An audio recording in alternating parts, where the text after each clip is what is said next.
Hello students, welcome to today's class. So in today's class we are going to start with chemistry in everyday life, the last chapter of this course. So in this particular chapter we are going to discuss about some introduction part, drug enzyme action, ಅದು ಹೇಗಿರ್ತದೆ ಏನಾಗ್ತದೆ ಅಂತ ನೋಡೋಣಂತೆ. ಅದಾದಮೇಲೆ chemicals ಇನ್ medicines ಬಗ್ಗೆ detail ಆಗಿ discuss ಮಾಡೋಣಂತೆ. Let us start with chemistry in everyday life. See, we know that which are the three basic needs of human beings ಅಂತ ನೋಡಿದಾಗ, so roti, kapda or makan ಅಂತ ಹೇಳ್ತೀವಿ ಹೌದಾ, food, cloth and shelter. But nowadays, that too nowadays, remember the fourth fundamental thing what we required in our life is, remember, medicine.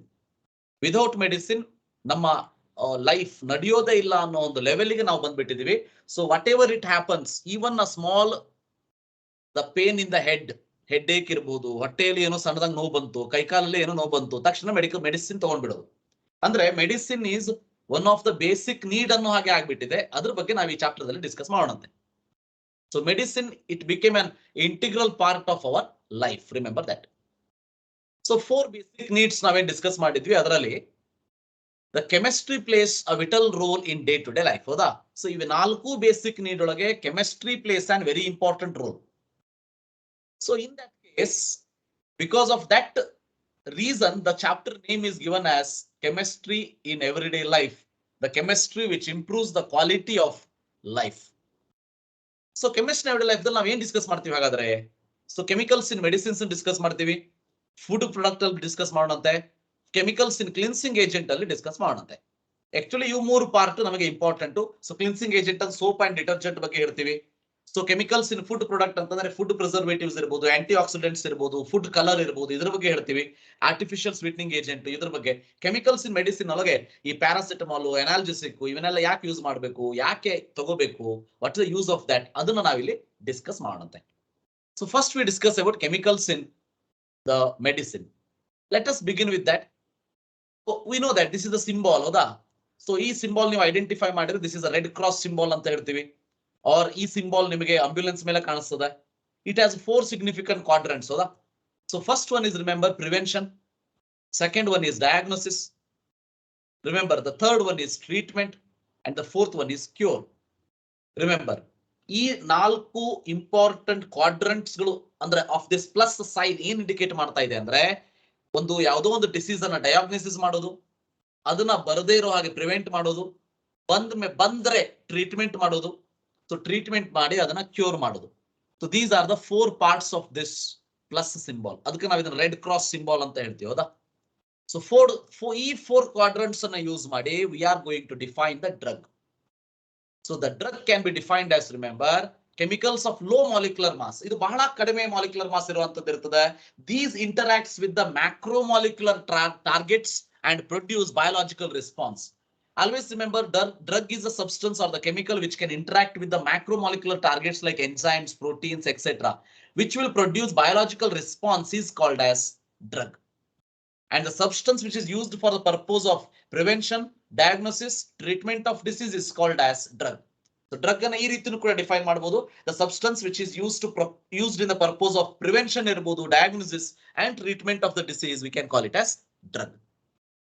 ಹಾಗಾದ್ರೆ ಈ drug ನಮ್ಮ body ಒಳಗೆ ಹೇಗೆ ಆಕ್ಟ್ ಆಗ್ತದ ಅನ್ನೋದನ್ನ ನಾವು ಅರ್ಥ ಮಾಡ್ಕೊಳ್ಳೋಣಂತೆ.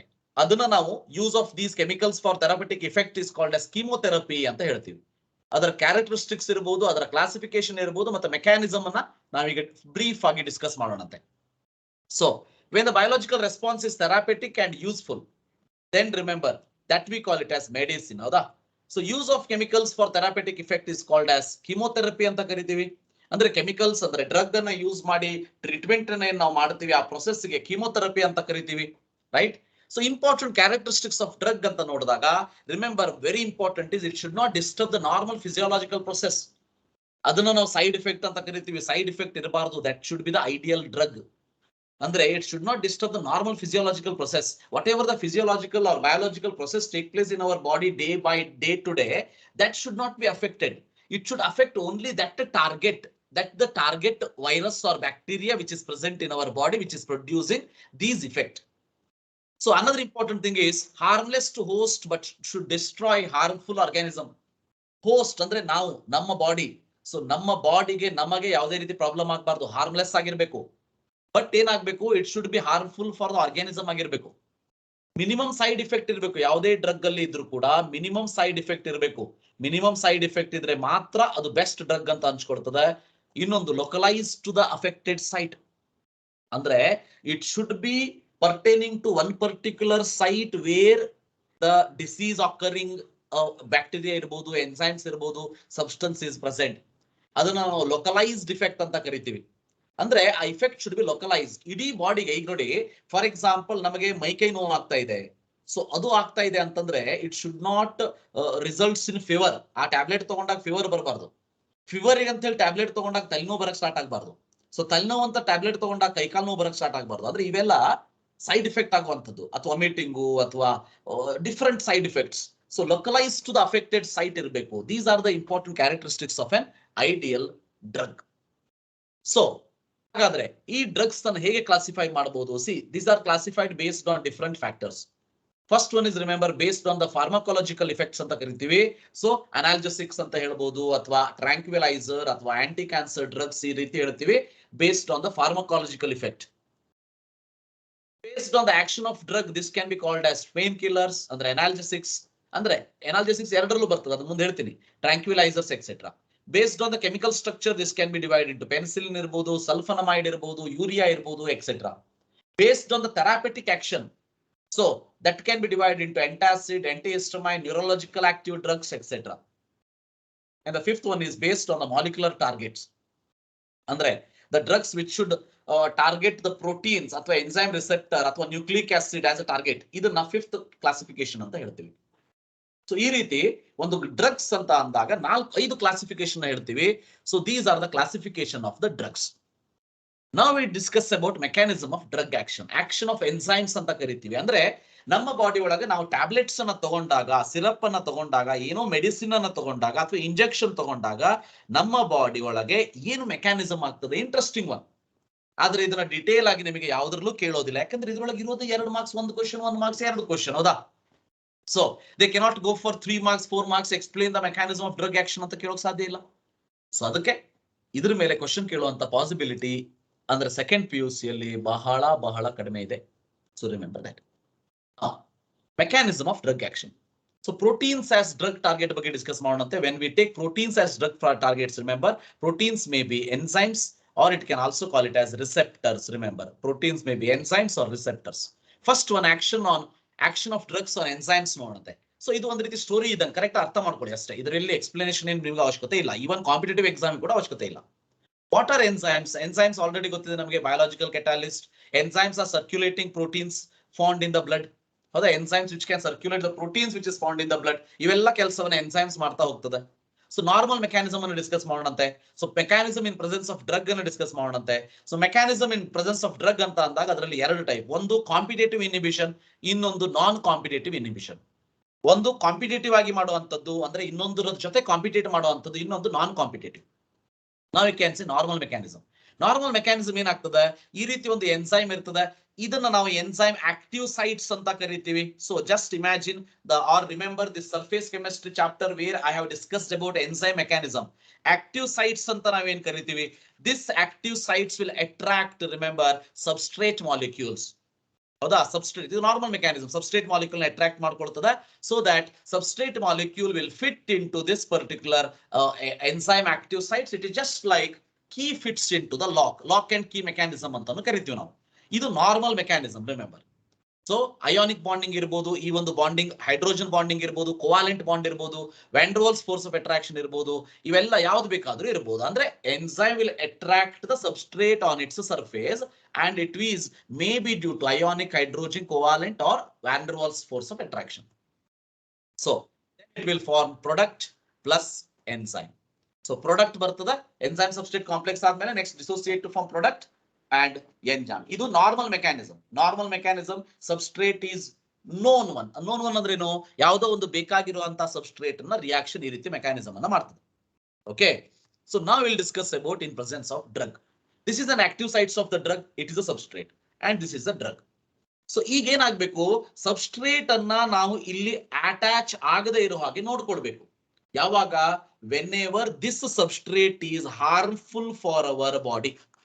ನೋಡಿ ಡ್ರಗ್ ಹೇಗೆ ಆಕ್ಟ್ ಮಾಡ್ತದ ಅಂತಂದ್ರೆ ಯಾವಾಗ ಈ ಸಬ್ಸ್ಟ್ರೇಟ್ ನಮಗೆ ಹಾರ್ಮ್ಫುಲ್ ಆಗ್ತದ ಆವಾಗ when we take drug inside our body that drug will act in such A way that this will go and occupy this particular place. Remember that is presence of drug ಏನಾಗ್ತದ ಅಂತಂದ್ರೆ competitive inhibition ಅಂತ ಕರಿತೀವಿ ನಾವು. ಇದಕ್ಕೆ competitive ಅಂತ ಯಾಕೆ ಕರಿತೀವಿ ನೋಡಿ, ಇವೆರಡರ ಮಧ್ಯೆ ಕಾಂಪಿಟೇಷನ್ ಇತ್ತು, ಇದು ಮತ್ತೆ ಇದು. ಬಟ್ ಇದೇನ್ ರೆಡ್ ಕಾಣಿಸ್ತಾ ಇದೆಯಲ್ಲ, drug is going to attach and enzyme, there is no place for this. Hoda, there is no place for this. There is a competition between drug and substrate. Drug inhibits the enzyme activity of the enzyme. ಅಂದ್ರೆ ಆ drug ಆ ಎನ್ಸೈಮಿನ ಜಾಗದಲ್ಲಿ ಹೋಗಿ ಕುತ್ಕೊಂಡು enzyme ಅನ್ನ ಬರದೇ ಇರೋ ಹಾಗೆ ನೋಡ್ಕೊಳ್ತದೆ. ಅದನ್ನ ನಾವು ಡ್ರಗ್ ಇನ್ಹಿಬಿಷನ್ ಅಂತ ಕರಿತೀವಿ, right? So like this remember, ಇದನ್ನ ನಾವು ಕಾಂಪಿಟೇಟಿವ್ ಇನ್ಹಿಬಿಷನ್ ಅಂತ ಕರಿತೀವಿ. Drug will compete with the enzyme so that enzyme activity will be destroyed. ಇದನ್ನ ನಾವು ಕಾಂಪಿಟೇಟಿವ್ ಇನ್ಹಿಬಿಷನ್ ಅಂತ ಕರೆದ್ವಿ. Remember that. ಓಕೆ, ಈಗ ನೋಡಿ mechanism in presence of drug ಯಾವ ರೀತಿ ಆಗ್ತದ ಅಂತ ಹೇಳಿ. ಎರಡನೇ ಟೈಪ್ ಇದು. ಒಂದೇದು we have called it as remember competitive. ಇದು ನಾನ್ ಕಾಂಪಿಟೇಟಿವ್, ಇದು ಕಾಂಪಿಟೇಷನ್ ಇಲ್ಲ. ಈಗ ನೋಡಿ ಡ್ರಗ್ ಇದು ಅಲಸ್ಟರಿಕ್ ಸೈಟ್ ಅಂತ ಒಂದು ಕ್ರಿಯೇಟ್ ಆಗಿರ್ತದೆ. ಸೊ ಈಗ ಡ್ರಗ್ ಅನ್ನ ಆಡ್ ಮಾಡ್ತೀವಿ. Drugs do not binds the active sites. ಈಗ ನಾವು ತಗೊಳ್ಳುವಂತ ಡ್ರಗ್ ಇಲ್ಲಿ ಬೈಂಡ್ ಆಗುವಂತದ್ದಲ್ಲ, ಇಲ್ಲಿ ಬೈಂಡ್ ಆಗುವಂತದ್ದಾಗಿರ್ತದೆ. ಅದಕ್ಕಾಗಿ ಏನಾಗ್ತದ ಕರೆಕ್ಟ್ ಆಗಿ ನೋಡಿ, in this particular case drug will go and occupy this particular place. Correct ನೋಡಿ, drug occupies allosteric site. See ಯಾವಾಗ ನೋಡಿ ಕರೆಕ್ಟ್ ನೋಡಿ ಮೆಕ್ಯಾನಿಸಮ್ ನೋಡಿ, drug when it occupies allosteric site, ಈ ಶೇಪ್ ಏನಿತ್ತಲ್ಲ ಚೇಂಜ್ ಆಗಿಬಿಡ್ತು. ಸಿ ಯಾವಾಗ ಡ್ರಗ್ ಬಂದು ಈ ಅಲ್ಲೋಸ್ಟೆರಿಕ್ ಸೈಟ್ ಅಲ್ಲಿ ಆಕ್ಯುಪೈ ಆಯ್ತು, ಈ ನಾರ್ಮಲ್ ಶೇಪ್ ಏನಿತ್ತಲ್ಲ, ನಾರ್ಮಲ್ ಶೇಪ್ ಈ ರೀತಿ ಇತ್ತು, ಹೌದಾ? Normal shape was like this, so that this substrate was fit into this particular active site. But now what happens? Active site shape is going to change. Nodi, shape of the active site changes. Because of that, substrate cannot occupy active sites. ಈಗ ನೋಡಿ, substrate cannot occupy active sites. ಇದು direct ಆಗಿ effect ಮಾಡಿಲ್ಲ. ಹಿಂದಿಂದರಲ್ಲಿ competition ಇತ್ತು, ಇದರಲ್ಲಿ competitive ಇಲ್ಲ. But ಏನಾಗ್ತದ, that drug when it occupies this what you can say allosteric site, that will make that shape of the active site change in the shape of the active site, so that enzyme cannot fit into that particular shape. This is called as non-competitive inhibitor. Remember that, non-competitive inhibition anta karitivi. Idu mechanism in presence of the drug. Remember. Now ಈಗ action on receptor protein ಅನ್ನು discuss ಮಾಡೋಣಂತೆ. ಈ receptor proteins ಅಂದ್ರೆ ಏನು? C ಇದನ್ನ ಎಲ್ಲಿ discuss ಮಾಡ್ತಾ ಇದೀವಿ ಅಂತಂದ್ರೆ, ವೆನೆವರ್ ಫಾರ್ ಎಕ್ಸಾಂಪಲ್ ಈಗ ನಮಗೆ ಅನಸ್ತೇಶಿಯವನ್ನ ಕೊಡ್ತಾರೆ, ಹೌದಾ? ಅನಸ್ತೇಶಿಯವನ್ನ ಕೊಟ್ಟಾಗ how this block the message to the brain. ಈಗ ನೋಡಿ, ನಮಗೆ ಕಾಲಿನ ಆಪರೇಷನ್ ನಡೀತಾ ಇದೆ ಅಂದ್ರೆ they will give anaesthesia to the leg. Then remember the leg, ಆ ಕಾಲಿನಿಂದ ಆಗುವಂತಹ ಮೆಸೇಜ್ಗಳು, ಬರುವಂತಹ ಮೆಸೇಜ್ಗಳು ಬ್ರೈನಿಗೆ ನಮಗೆ ಬರೋದೇ ಇಲ್ಲ. ಆದ್ದರಿಂದ ನಮಗೆ ಅದರ ಪೇನ್ ಇಫೆಕ್ಟೇ ಆಗೋದಿಲ್ಲ. ಇದು ಯಾವ ರೀತಿ ಆಗ್ತದ ಅನ್ನೋದನ್ನ ನೆನ್ಪಿಟ್ಕೊಳ್ಳಿ. ಇಲ್ಲಿ first of all remember, receptors are the proteins that are crucial to body's communication system. Body's communication system, ನಮಗೆ ಹೇಗೆ ಫೋನು, ಮೊಬೈಲು, ಇಂಟರ್ನೆಟ್ ಬೇಕು, ಅದೇ ರೀತಿ ನಮ್ಮ ಬಾಡಿ ಒಳಗೆ ಈ ರೀತಿ ಪ್ರೋಟೀನ್ಸ್ ಆಸ್ ಅ ರಿಸೆಪ್ಟರ್ಸ್ ಬೇಕು. That will form a body communication process. ಏನಾಗ್ತದ, majority of these are embedded in the cell membranes like this. Remember, majority of these are present in the cell membranes. Receptor protein embedded in the cell membranes in such a way that their small part possessing active site projects out of the surface. ನೋಡಿ correct ನೋಡಿ, ಈ ರೀತಿ ಇದ್ರೂ ಕೂಡ ಇದರಲ್ಲಿ ಹೇಗಿರ್ತದ, ಈ ರೀತಿ small part ಇದೇನಿದೆಯಲ್ಲ ಇದು ಹೊರಗಡೆ ಪ್ರೊಜೆಕ್ಟ್ ಆಗಿರ್ತದೆ. so that it opens on the outside region of the cell membrane. ಅಂದ್ರೆ ಇದೇನಿದೆಯಲ್ಲ ಹೊರಗಡೆ, ಇದನ್ನ ಈ ರೀತಿ ಇಮ್ಯಾಜಿನ್ ಮಾಡ್ಕೊಳ್ಳಿ, ಇದು ಹೊರಗಡೆ ಇರ್ತದೆ. ಓಕೆ, ಸೊ ಈ ರೀತಿ ಹೊರಗಡೆ ಇರೋದನ್ನ ಇದನ್ನ ನಾವು ಬೈಂಡಿಂಗ್ ಸೈಟ್ ಆಫ್ ರಿಸೆಪ್ಟರ್ ಅಂತ ಕರಿತೀವಿ. ಇದು outer surface of the cell membrane, ಇದು ರಿಸೆಪ್ಟರ್ ಪ್ರೋಟೀನ್ ಅಂತ ಕರಿತೀವಿ ಇದಕ್ಕೆ. ಇದು interior of the cell. Interior of the cell ಅಂದ್ರೆ ಏನು? ಇದು ಈ ಪಾರ್ಟ್ ಏನಿದೆ ಇದು ಇಲ್ಲಿದೆ, ಗೊತ್ತಿರಲಿ. Inner surface of the cell membrane ಇಲ್ಲಿ ಒಳಗಡೆ ಇದೆ. ಸೊ ಇದಿಷ್ಟು the position of the receptors in our body. ನಮ್ಮ ಬಾಡಿ ಒಳಗೆ ರಿಸೆಪ್ಟರ್ಸ್ ಪೊಸಿಷನ್ ಎಲ್ಲಿದೆ ಅನ್ನೋದನ್ನ ಇದರಲ್ಲಿ ಇಂಡಿಕೇಟ್ ಮಾಡ್ತಾ ಇದ್ದೀವಿ. ಇಷ್ಟ ಆದ್ಮೇಲೆ ಏನಾಗ್ತದೆ, in the body message between two neurons and between the neurons to muscles is communicated through certain chemicals. ಅದನ್ನ ನಾವು ಕೆಮಿಕಲ್ ಮೆಸೆಂಜರ್ಸ್ ಅಂತ ಕರಿತೀವಿ. ಕರೆಕ್ಟ್, ಸ್ಟೆಪ್ ಬೈ ಸ್ಟೆಪ್ ಅರ್ಥ ಮಾಡ್ಕೊಳ್ಳಿ. So protein receptors are responsible for sending the messages to the brain.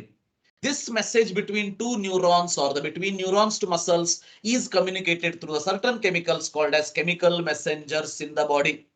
So these chemical messengers which are received at the binding site of the receptor proteins, remember, like this. Okay, ಈ chemical messenger release ಆಗ್ತದೆ. ಯಾವಾಗ release ಆಗ್ತದ, ನಮಗೇನಾದ್ರೂ problem ಆಯ್ತು, pet ಆಯ್ತು, ನೋವಾಯ್ತು ಅಂದಾಗ chemical messenger create ಆಗ್ತದೆ.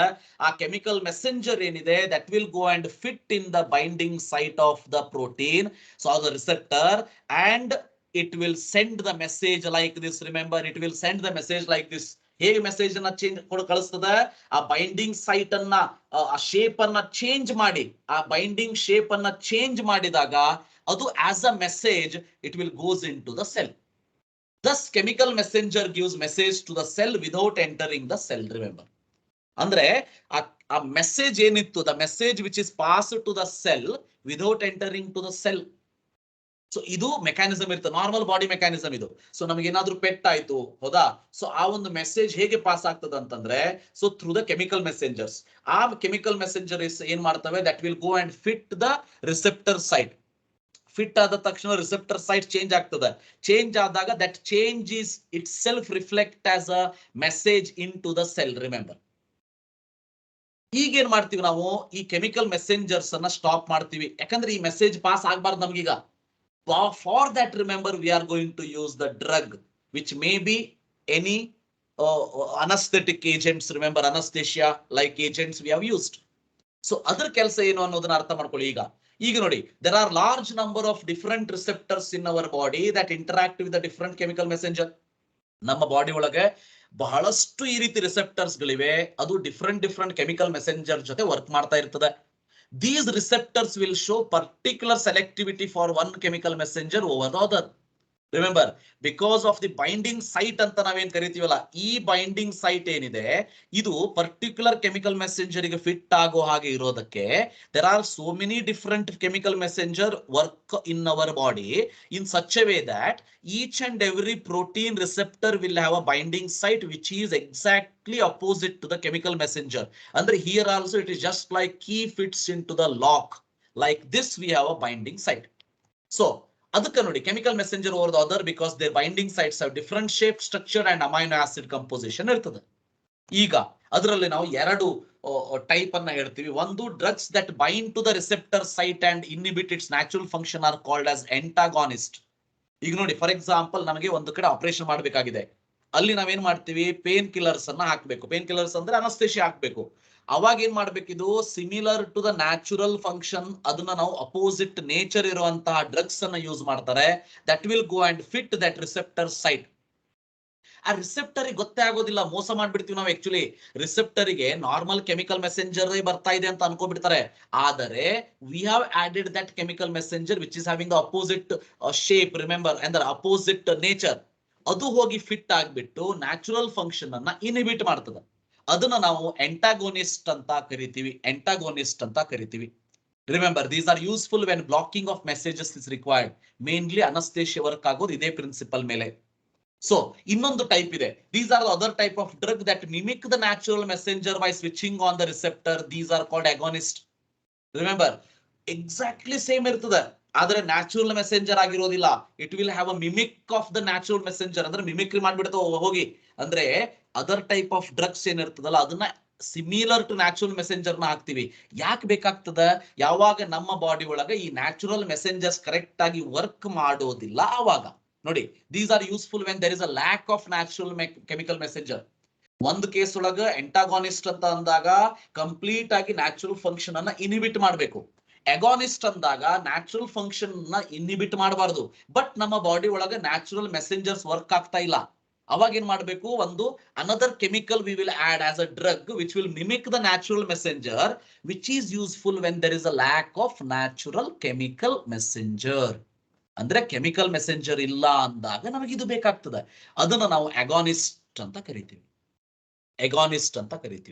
ಅಂದ್ರೆ ಈ ರೀತಿಯಾಗಿ ಒಂದು ಡ್ರಗ್ ನಮ್ಮ ಬಾಡಿ ಒಳಗೆ ಆಕ್ಟ್ ಆಗ್ತದ ಅನ್ನೋದು ಗೊತ್ತಿರ್ಲಿ.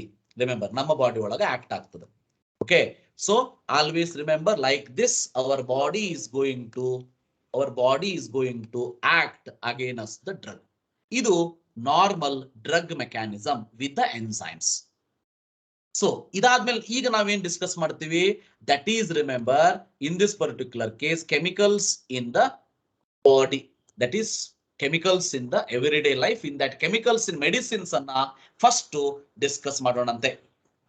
So in this particular case, depending on the therapeutic action of different classes of drugs, so we have divided into antacid, antihistamine, antimicrobial, antibiotic, antiseptic, disinfectant, antifertility drugs like this. ಇದನ್ನ ನಾವು ಒಂದಾದ ತಕ್ಷಣ ಒಂದನ್ನ detail ಆಗಿ discuss ಮಾಡ್ತಾ ಹೋಗೋಣಂತೆ. Okay, so in this particular case first we discuss about antacid. ನಾವು ಇಲ್ಲಿಂದ ಏನ್ ಡಿಸ್ಕಸ್ ಮಾಡ್ತೀವಿ, ಇದರ ಮುಂದಿಂದ ಏನ್ ಡಿಸ್ಕಸ್ ಮಾಡ್ತೀವಿ, ಇದು ವೆರಿ ಇಂಪಾರ್ಟೆಂಟ್ ಫಾರ್ 2 ಮಾರ್ಕ್ ಅಥವಾ 1 ಮಾರ್ಕ್. ಇಲ್ಲಿ ಎಲ್ಲಾ ಟೈಪ್ ಕ್ವಶನ್ ಕೇಳಬಹುದು. ಅಂದ್ರೆ given example for antacid, what is antacid, generally ಹಾಗೆ ನೋಡಿದ್ರೆ ಎರಡು ಟೈಪ್ ಕ್ವಶನ್ ಇಲ್ಲಿ, ಒಂದು ಡಿಫೈನ್, ಇನ್ನೊಂದು example. Define example, such questions they can ask. Now you can see first one antacid. See, ನಮ್ಗೆ ಗೊತ್ತೇ ಇದೆ antacid ಅಂದ್ರೆ ನಮ್ಮ ಬಾಡಿ ಒಳಗೆ ಆಸಿಡ್ ಕ್ರಿಯೇಟ್ ಆಗ್ತದೆ, ಹೌದಾ? ಅವಾಗ ನಮ್ಮ ಹೊಟ್ಟೆ ಒಳಗೆ ಉರಿ ಸ್ಟಾರ್ಟ್ ಆಗ್ತದೆ, ಫೈರ್ ಹಾಕ್ದಂಗ ಆಗ್ತದೆ, ಹೌದಾ? ಈ ರೀತಿ ಏನ್ ತ್ರಾಸ ಆಗ್ತದೆ, ಇದನ್ನ ಅವಾಯ್ಡ್ ಮಾಡೋದಕ್ಕೆ we are going to use the chemicals called as antacid. Remember, antacids are nothing but the medicine which is used to treat hyperacidity. 1 mark ಕೇಳಿದ್ರೆ ಇಷ್ಟು ಬರಿಬೇಕು. ನಮ್ಮ ಬಾಡಿ ಒಳಗೆ ಇರುವಂತ ಹೈಪರ್ ಅಸಿಡಿಟಿಯನ್ನ ಕಡಿಮೆ ಮಾಡೋದಕ್ಕೆ ನಾವು ಯೂಸ್ ಮಾಡುವಂತಹ ಕೆಮಿಕಲ್ಸ್ ಅಂದ್ರೆ antacids. Remember that. ಅದಲ್ಲೆಲ್ಲ ಏನ್ ಮಾಡ್ತಿದ್ವಿ before 1970, this hyper acidity were treated by using NaHCO3. ಈಗಲೂ ಕೂಡ ಅದನ್ನ ಯೂಸ್ ಮಾಡ್ತೀವಿ, ಇಲ್ಲ ಅಂತ ಏನಿಲ್ಲ, ಹೌದಾ? ಬೇಕಿಂಗ್ ಸೋಡಾ ಅಂತ ಏನ್ ಕರಿತೀವಿ, ಸೋಡಿಯಂ ಹೈಡ್ರೋಜನ್ ಕಾರ್ಬೋನೇಟ್ ಇರ್ಬೋದು, magnesium hydroxide, aluminium hydroxide. So ಇದನ್ನ ಯೂಸ್ ಮಾಡ್ತಿದ್ವಿ. These drugs can only control the symptom but not the ಕಾಸ್. ಅಂದ್ರೆ ನಮಗೀಗ ಫಾರ್ ಎಕ್ಸಾಂಪಲ್ ಅಸಿಡಿಟಿ ಆಗ್ತಾ ಇದೆ, ಈ ಹೈಡ್ರೋಜನ್ ಕಾರ್ಬೋನೇಟ್ ಅಂದ್ರೆ ಸೋಡಾವನ್ನ ಕುಡಿದ್ವಿ, ಅವಾಗ ಏನಾಯ್ತು, ನಮ್ಮ ಬಾಡಿಗೆ ಆ ಕ್ಷಣದಲ್ಲಿ ಏನು ಅಸಿಡಿಟಿ ಇತ್ತು ಅದು ಕಡಿಮೆ ಆಯ್ತು. ಬಟ್ ಕಾಸ್ ಲಿಮಿಟ್ ಆಗಿಲ್ಲ, ಅಂದ್ರೆ ಕಾಸ್ ರಿಮೂವ್ ಆಗಿಲ್ಲ. ಅಂದ್ರೆ ಆ ಅಸಿಡಿಟಿ ಆಗೋದಕ್ಕೆ ಕಾರಣ ಏನು ನಮ್ಮ ಬಾಡಿ ಒಳಗೆ ಅನ್ನೋದನ್ನ ಇದು ರಿಮೂವ್ ಮಾಡಿಲ್ಲ. ಅದಕ್ಕಾಗಿ ನಮಗೆ ಡ್ರಗ್ಸ್ ಬೇಕು. ಇಲ್ಲಿ ಡಿಫರೆನ್ಸ್ ಬಿಟ್ವೀನ್ ನಾರ್ಮಲ್, ನೀವು ಈನೋ ಕುಡಿತೀರಿ, ಹೌದಾ? ಅಸಿಡಿಟಿ ಆದಾಗ ಈನೋ ಕುಡಿತೀರಿ, ಆ ಈನೋ ಕೆಲಸ ಏನು, so that will only control the symptom. ಆ ಕ್ಷಣದಲ್ಲಿ ನಿಮ್ಮ ಅಸಿಡಿಟಿಯನ್ನು ಕಡಿಮೆ ಮಾಡೋದು, but it will not affect the actual reason for the acidity. ಅದನ್ನ ನಾವು ಕಾಸ್ ಅಂತ ಕರಿತೀವಿ. ಹಾಗಾದ್ರೆ ಅದಕ್ಕೆ ಏನ್ ಮಾಡಬೇಕು? For that remember, see, excess intake of NaHCO3 can trigger the production of excess acid. ನಾವು ಜಾಸ್ತಿ ಸೋಡಾ ಕುಡಿದ್ವಿ ಅಂದ್ರೆ ಇದು ಮತ್ತ ಅಸಿಡಿಟಿಯನ್ನ ಜಾಸ್ತಿ ಮಾಡೋದು ಆಗ್ಬಿಡ್ತದೆ. ರಿಮೆಂಬರ್, ಅಸಿಡಿಟಿ ಜಾಸ್ತಿ ಮಾಡೋದಾಗಿರ್ತದೆ, ಎಷ್ಟು ಬೇಕೋ ಅಷ್ಟೇ ಕುಡಿಬೇಕು. ಸೊ ಹಾಗಾದ್ರೆ ಡ್ರಗ್ಸ್ ಯಾವ್ದು ಯೂಸ್ ಮಾಡ್ತೀವಿ ನೋಡಿ. During 1970 it was found that histamine stimulates the secretion of pepsin and HCl.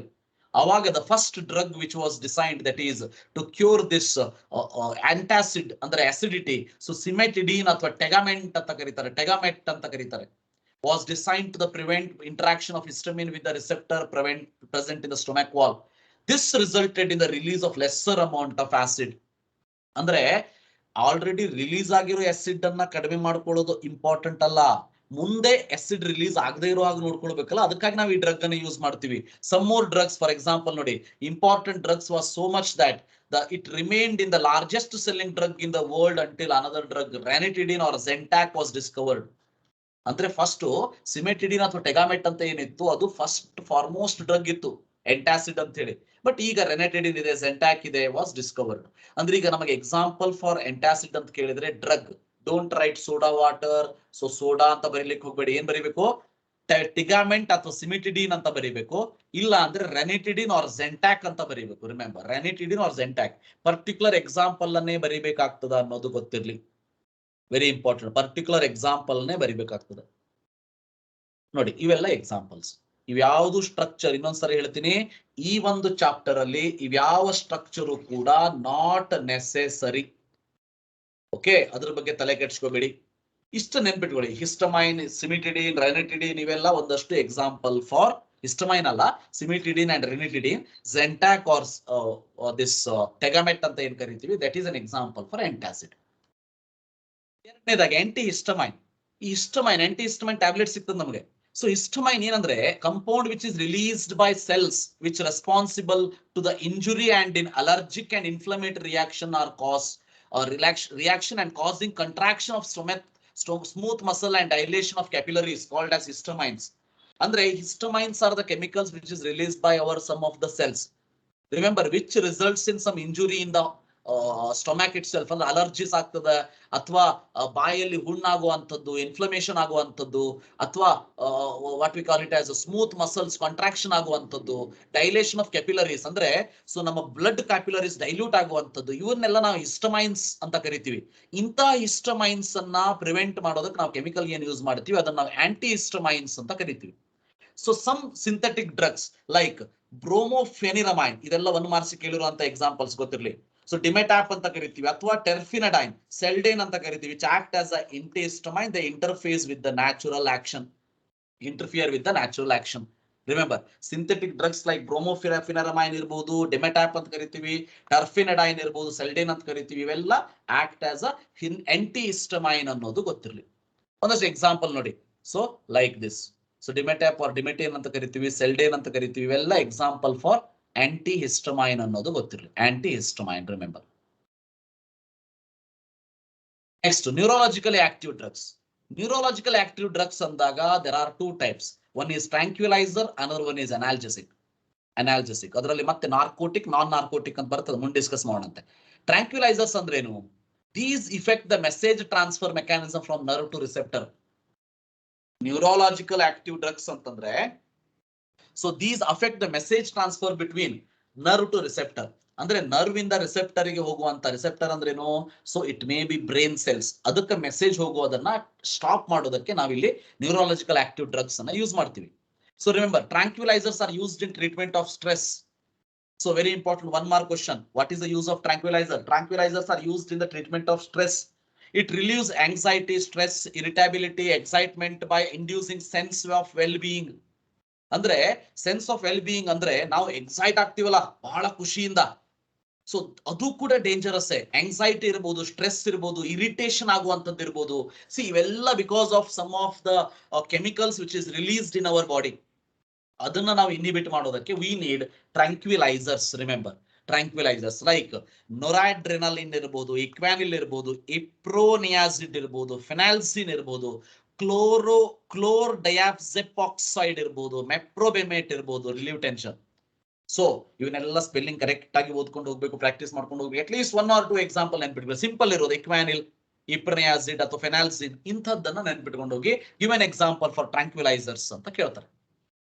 So in this case ಹಾಗಾದ್ರೆ ಬಾರ್ಬಿಟ್ಯೂರೇಟ್ಸ್ ಅಂದ್ರೆ ಏನು? ಅದರಲ್ಲಿ ಇನ್ನೊಂದು ಟೈಪ್ ಇದೆ. ಓಕೆ, ಬಾರ್ಬಿಟ್ಯೂರೇಟ್ಸ್ ಅಂತ ಹೇಳಿ, ಡೆರಿವೇಟಿವ್ ಆಫ್ ಬಾರ್ಬಿಟ್ಯೂರಿಕ್ ಆಸಿಡ್ ಅನ್ನ ಕಾಲ್ಡ್ ಆಸ್ ಬಾರ್ಬಿಟ್ಯೂರೇಟ್ಸ್. ಓಕೆ, ಸೊ ಅಂದ್ರೆ ಈ ಬಾರ್ಬಿಟ್ಯೂರೇಟ್ಸ್ ಏನಿರ್ತದೆ ಹಿಪ್ನಾಟಿಕ್ ಏಜೆಂಟ್. ಇವು ಹಿಪ್ನಾಟ್ ಮಾಡುವಂಥದ್ದು, ಅಂದ್ರೆ ಸ್ಲೀಪ್ ಪ್ರೊಡ್ಯೂಸಿಂಗ್ ಏಜೆಂಟ್ ಆಗುವಂಥವು ಇವು. ಅಂದ್ರೆ ಯಾರಿಗೆ ಬಹಳ ಸ್ಲೀಪಿಂಗ್ ಪ್ರಾಬ್ಲಮ್ ಇದೆ, ಇವನ್ನೆಲ್ಲ ಇದ್ದಾಗ ಸ್ಲೀಪ್ ಪ್ರೊಡ್ಯೂಸಿಂಗ್ ಏಜೆಂಟ್ ಅನ್ನು ಯೂಸ್ ಮಾಡ್ತೀವಿ. That may be some other substances of tranquilliser ಅಂತಾನು ಕರಿಬಹುದು. ಇದಕ್ಕೆ are called as Valium, serotonin etcetera.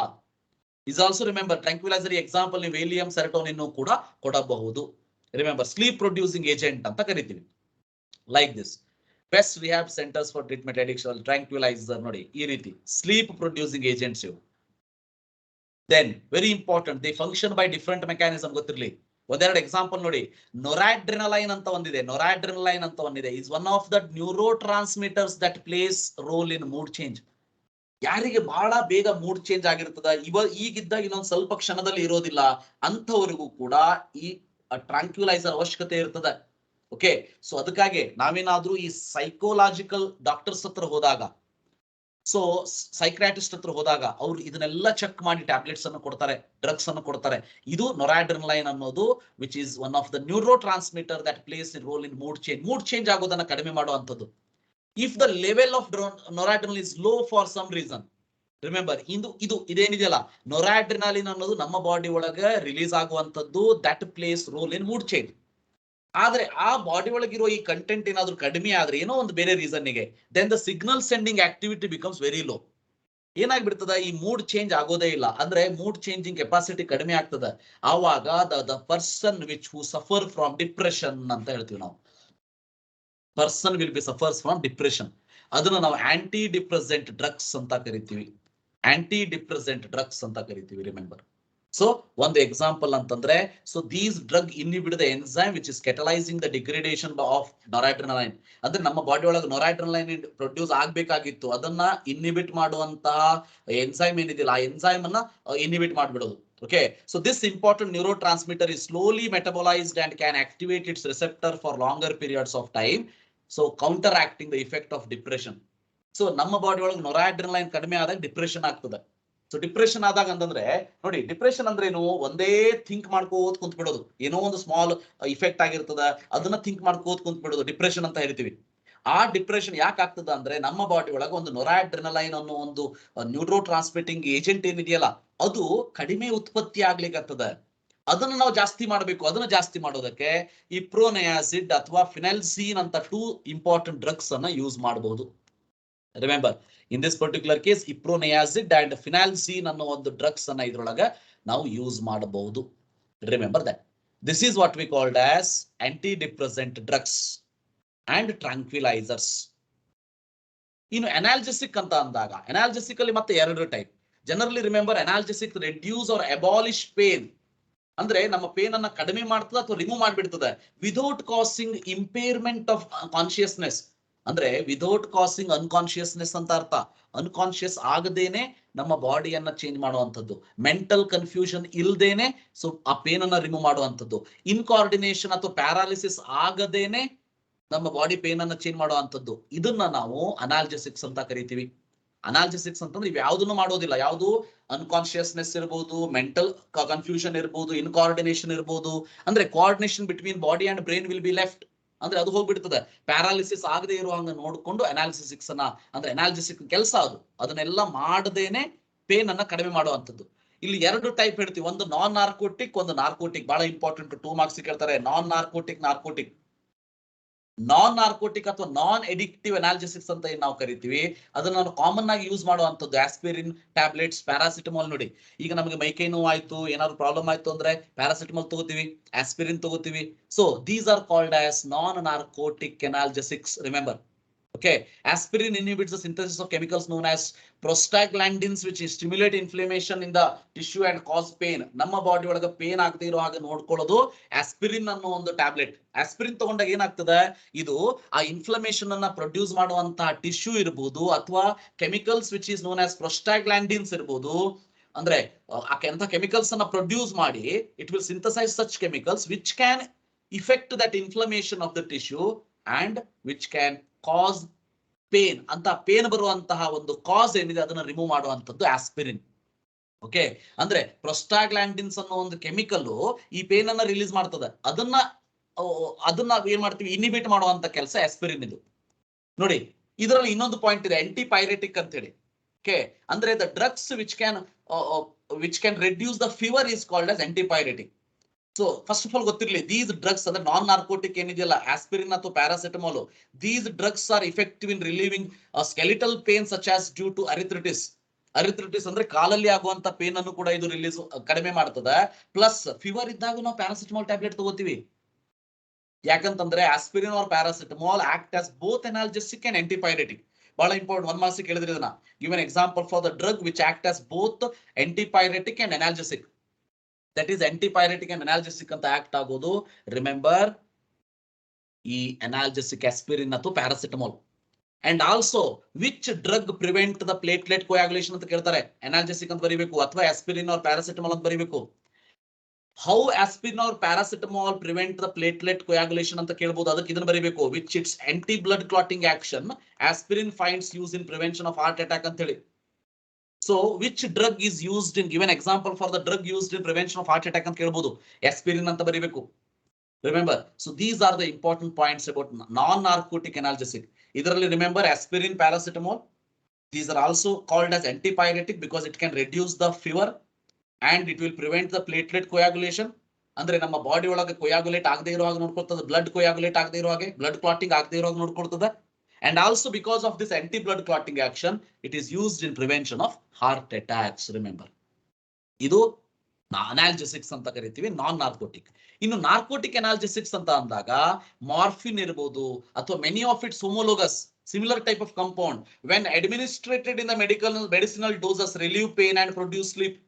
ಯಾವಾಗ ಇದನ್ನು ಕೂಡ ಯೂಸ್ ಮಾಡ್ತಾರೆ ಮೆಡಿಕಲ್ ಅಲ್ಲಿ, ಇಲ್ಲ ಅಂತ ಇಲ್ಲ. ಒಂದು ಲಿಮಿಟ್ ಅಲ್ಲಿ ಮೆಡಿಸಿನಲ್ ಡೋಸಸ್ ಅಂತ ಕೊಟ್ಟಾಗ these analgesics will relieve pain and produce sleep. ಬಹಳ ಪ್ರಾಬ್ಲಮ್ ಆದಾಗ ಇದನ್ನು ಕೊಡ್ತಾರೆ. ನಮ್ಮ ದೇಶದಲ್ಲಿ ಇದು ಅಲೋವಿಲ್ಲ, ಬಟ್ ಹೊರ ದೇಶದಲ್ಲಿ ಇದು in the other countries remember it is legal. Morphine, heroin, codeine ಇದನ್ನ ಕೊಡ್ತಾರೆ, ಬಟ್ ನಮ್ಮಲ್ಲಿ ಇದನ್ನ ಆಸ್ ಅ ಡ್ರಗ್ ಯೂಸ್ ಮಾಡ್ತಾರೆ. ಇದೇನಾದ್ರೂ ನಿಮ್ಮ ಮನೆಯಲ್ಲಿ ನಿಮ್ಮ ಹತ್ರ ಇತ್ತು ಅಂದ್ರೆ ನಿಮ್ ಜೈಲಿ ತಗೊಂಡು ಹಾಕ್ಬೋದು, ಮಾರ್ಫಿನ್, ಹೆರಾಯಿನ್, ಕೊಡೇನ್ ಅಂತ ಹೇಳಿ, ಹೌದಾ? ಸೊ ನಾರ್ಕೋಟಿಕ್ ಅನಾಲ್ಜೆಸಿಕ್ಸ್ ಅಂತ ಕರೀತಾರೆ. ನಾರ್ಕೋಟಿಕ್ ಅಂತ ಯಾಕೆ ಹೇಳ್ತಾರೆ ಅಂದ್ರೆ ಇದನ್ನ ಸ್ವಲ್ಪ ಜಾಸ್ತಿ ನಾವು ತಗೊಂಡ್ವಿ ಅಂತಂದ್ರೆ ಇದು ಅಡಿಟಿವ್, ಇದು ನಾನ್ ಅಡಿಟಿವ್. ರಿಮೆಂಬರ್, ಇದೇನಿದೆಯಲ್ಲ ನಾನ್ ಅಡಿಕ್ಟಿವ್, ಇದು ಅಡಿಕ್ಟಿವ್. ಮತ್ತೆ ಬೇಕಂತ ಅನಿಸ್ತದೆ, ಇದು addictive doses. Remember, addictive chemicals ಅಂತ ಹೇಳ್ಬೋದು.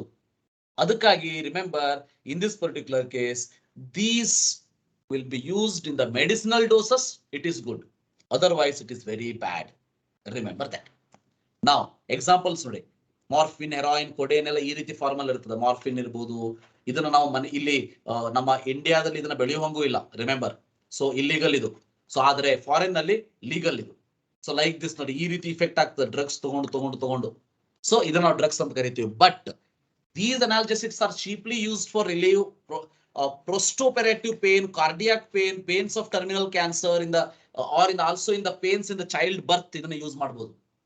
ಅಂದ್ರೆ ನಾರ್ಕೋಟಿಕ್ ಅನಾಲ್ಜೆಸಿಕ್ಸ್ ಯೂಸ್ ಮಾಡಬಹುದು, ಇಲ್ಲ ಅಂತಿಲ್ಲ, but in the limit use ಮಾಡಬೇಕು. ಬಟ್ ಈಗ ಬೇರೆ ಕೆಮಿಕಲ್ಸ್ ಬಂದಿದೆ, ಬಟ್ ಇಂತಹ ಬೇರೆ to relieve the pain also which can be used. ಅಂದ್ರೆ ಕಾರ್ಡಿಯಾಕ್ ಪೇನ್ ಇರ್ಬೋದು, ಕ್ಯಾನ್ಸರ್ ಪೇನ್ ಇರ್ಬೋದು, ಚೈಲ್ಡ್ ಬರ್ತ್ ಪೇನ್ ಅಲ್ಲಿ ಇದನ್ನ ಯೂಸ್ ಮಾಡಬಹುದು ಅಂತ ಹೇಳ್ತಾ ಇದ್ದಾರೆ ಇಲ್ಲಿ. So this is what we called as non-narcotic analgesics. Remember. So, it is to ಇವತ್ತಿನ class. Thank you. Have a nice day.